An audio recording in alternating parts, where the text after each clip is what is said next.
रउआ सबके सादर प्रणाम। हम राकेश परमार। आज से छठ के विधिवत शुरुआत हो गई। छठ के पहिलका काम गेहूँ धोवला से होला।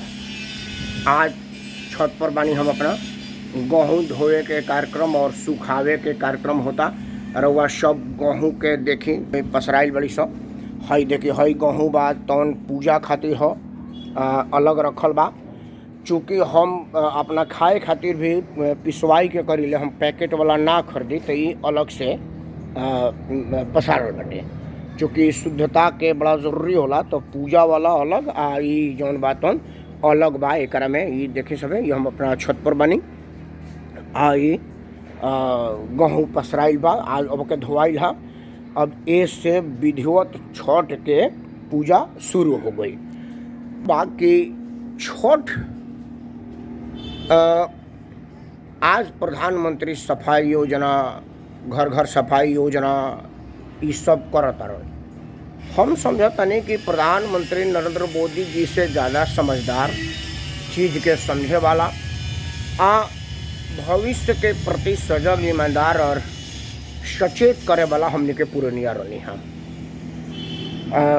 मोदी जी के प्रधानमंत्री बनला से बहुत दिन पहले से माने हम तो हमारा अंदाज अनुमान नहीं है कि छठ के शुरुआत कब से भइल, का भइल, इतिहास के विषय पर हम चर्चा करे खातिर बैठलो नहीं थी। हम ये कहतनी कि हमने के पुरनिया सब दिवाली के 5-7 दिन पहले ही से अपना घर के साफ सफाई, दिया जरावल, एक दूसरा के यहाँ आवल ये सब शुरू कर देता हन। आई जौन सफाई अभियान रहल है छठ तकले चली।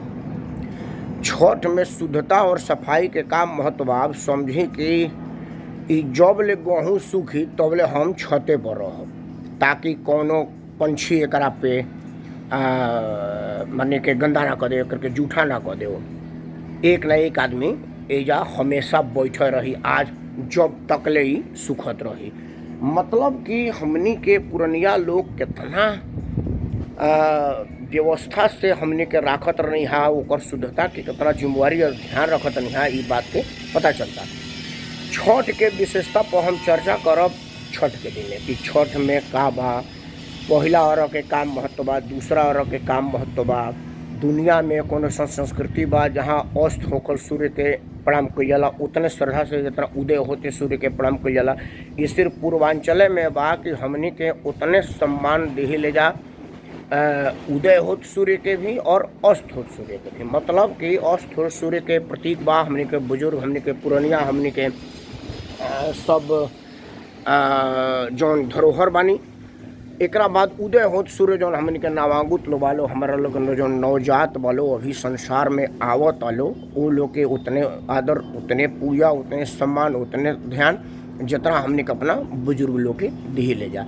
ये संस्कृति कतही नहीं है। दुनिया में कौन वैसा उदाहरण नहीं है जहाँ ये उदाहरण मिलत होके कि आदमी सूर्य उदय और सूर्य अस्त दोनों के पूजा एक समान, एक श्रद्धा और एक तरीका से करत होके। तो रउआ सब अग्राई अपना संस्कृति पर, रउआ सब इतराई अपना पूर्वजन के बनावल इस महान परंपरा पर आ छठ मनाई, दिल खोल के मनाई। ये जरूर बा कि सरकार कहीं कहीं कोरोना के बहाना और कहीं कहीं राजनीति के बहाना की वजह से व्यवधान डले बा। महाराष्ट्र सरकार चूँकि अब घड़ी कांग्रेस के समय मिल के करता तो मुस्लिम तुष्टिकरण के चरम पर बा। उतनी बड़ा बाला साहब ठाकरे जी के बेटा मुस्लिम लीग के फेल करता रहा, उनका लड़ाई बा जीना से कि ज़्यादा जीना मुस्लिम परस्त रहे कि ठाकरे साहब के बेटा मुस्लिम परस्त बड़न। उ सब अब लौकता, अब भारतीयता उनका से कोसों दूर हो गई बटे। तो वो महाराष्ट्र में रोक लगा दिले बड़े, यहाँ तक ले रोक लगौले बड़े कि भाई तू लो अपन व्यवस्था करो, अपन कृत्रिम तालाब बनाओ, ओकरा में पानी पुनी की व्यवस्था तू करो, हम ना दे। मननी कि कोरोना के बहाना बा, कोरोना एगो कारण बा, लेकिन अगर हम अपना से पानी बना के कृत्रिम तालाब बना के करब तो ओकरा में कोरोना ना आई, या तू अपना से करब तो कोरोना आ जाई। इस समझला के बात बा। आ एकरा के रउआ सब जबले बहुत बढ़िया से बारीकी से समझब ना तबले इस सरकार आ इस सब लोग हमने को सही दोहन करत रही। खैर दिल्ली सरकार आ मुंबई सरकार जौन महाराष्ट्र के सरकार बा दोनों सरकार के साथ साथ और कई सरकार अपन मुस्लिम तुष्टिकरण खातिर छठ के अपमानित अब पूर्वांचल के अपमान करे खातिर खूब प्रयास करतनी, लेकिन राउर एकता एकरा के तूरी और राउर व्रत के प्रति समर्पण एक एक खत्म करी। छठ रोग से मनाई, शुद्धता से मनाई, भाईचारा से मनाई, मन में एकदम निष्पाप होकर मनाई। काश की छठ जोड़े के त्यौहार हो, पूजे के त्यौहार हो, आवगत सूरज और अस्त्र दोनों के समान इज्जत का त्यौहार हो। जय हिंद, जय पूर्वांचल, जय छठी मैया। भगवान भास्कर की कृपा रउआ सब बनल रहो। प्रणाम।